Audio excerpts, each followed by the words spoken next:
Well, Dr. Carter, thank you so much for joining us today. I'm so excited to be able to talk with you a little bit about this. And today what we've been doing is we've been talking about the power and the influence of our thought life. And specifically, one of the ideas that we've talked about is what it looks like to take our thoughts captive and to renew our minds so that we move in a healthy direction.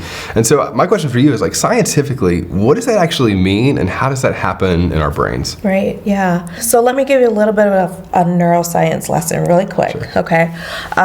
So the emotions that we experience are housed in our amygdala, which is in the back of the brain. Okay. And when we experience a triggering event in the environment, our amygdala lights up, and it starts sending messages to other parts of our brain for us to react in order to basically extinguish that emotion. So usually the chain reaction starts with an emotion and it ends with some type of behavior. Neuroplasticity, which is what you're alluding to, is the ability to be able to change how our brain reacts and respond to a triggering event. So for decades, researchers thought that once we reached adulthood, our brain stopped developing, it stopped changing. And so in recent years, they've discovered that that's not the case. And even more exciting is that we have power and influence over how our brain works. So if we look at an example of someone maybe with social anxiety, so for them, the triggering event might be joining a small group. You know, that's going to trigger a lot of anxiety, a lot of fear. They're going to be afraid of judgment. People are going to be, they're not going to like me, whatever the case is, right? Sure. And so the response to that might be avoidance. I'm not going to go to the small group because I'm afraid of what's going to happen. But when I don't go to the small group, my anxiety decreases, the amygdala stops reacting, and that's the end of it. So with neuroplasticity, we can make a change. And so we can change the neural pathway so that it goes to a different response. And we do that through engaging the prefrontal cortex, which is it's in the front of the brain. That's where we make decisions, we problem solve, we go through executive functioning features, things like that. So the same example, social anxiety comes into play. We want to join the small group. So instead of avoiding, which is our original reaction, instead we decide, I'm going to think through why I'm afraid. Right? I'm going to break down these fears. I'm going to come up with a plan so that my new reaction will be to go to small group, but maybe do some coping skills to manage my anxiety while I'm there. Yeah. Okay, so in doing that, we've created a new pathway. Okay. We're no longer just avoiding going to small group. Now we're going to go and we're going to have a plan to control the anxiety. And the more we repeat that pairing of the emotion with the new behavior, the stronger the connections get. So another idea that we're talking about is specifically shifting from like one pattern or direction of thinking to another. And then scripture, again, as we already said, talks about this as like renewing of your mind or thinking in a different way. But from your perspective, like, what does the actual renewal process look like? And then what role do these patterns play in our lives? The idea of taking every thought captive or renewing your mind actually aligns very well with cognitive behavioral therapy. Okay. And certainly there are other types of therapies that you can use, to renew the mind. But I think this is a good example of how it could work. So CBT, or cognitive behavioral therapy, the theory behind it is that our emotions are basically determined by what we're thinking and what behaviors we're engaging in.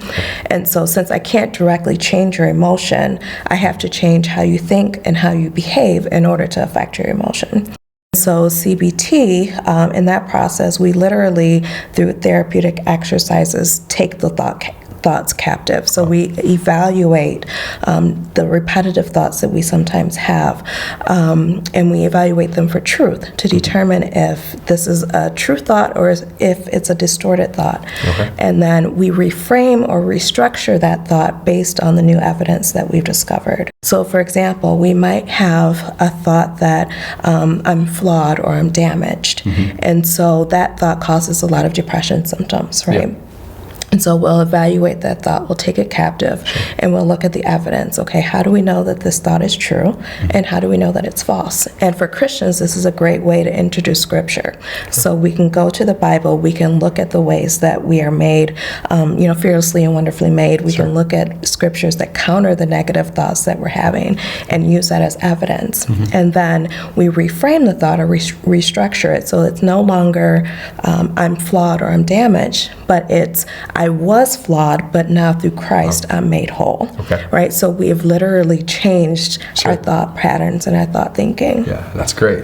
So I know, like, personally for me, I want to get better at this. This doesn't always come natural to me. I know thoughts kind of come in, and I'm very good at not evaluating those thoughts at times, right? But I think for me, I would go like, how do I make sure that I'm kind of creating more self-awareness and more self-regulation when it comes to the mind? And then how can I be more intentional about creating better pathways in that way? Right. So we've talked about therapy as being an option, and I think that's definitely applicable for people who have more of the clinical levels of anxiety or depression or things like that. Sure. But in general, everybody can form new pathways, right? So doing things like self-care, developing a routine of self-care. And in my opinion, any routine of self-care should include exercises for the mind, the body, and the spirit. Okay. And so you might buy a journal and start, tracking your thoughts and recording how you're feeling, what you're thinking about, especially if you've had a day or a week where you're really emotional. A lot of times we just kind of get to the weekend, we're like, oh, great, I don't have to think about that anymore, I'm good. Sure. And we don't take the time to really reflect on what was happening. So when we reflect on our emotions and we think about what triggers that, we can start to ask our questions about, okay, how did I arrive at this outcome? I was feeling anxious, and then all of a sudden, I'm eating a pound of ice cream. How does this happen, right? That would not be me. No, No, okay. never. But those are exercises where you can choose, now that you understand the connection between the emotion and the behavior, Sure. you can choose to do something differently, and that's going to form a new pathway. Learning new activities also, complex activities like learning an instrument or learning a foreign language, those create new pathways. Anytime we're learning something new. Even Bible study, if we're doing Bible study and we're engaging critical thinking skills, those are forming new pathways. And of course, eating healthy and exercising, those produce, happy hormones in our brains that actually counter some of the negative feelings that we're having. Dr. Carter, thank you so much. That was so helpful, and I really appreciate you doing that. You're welcome.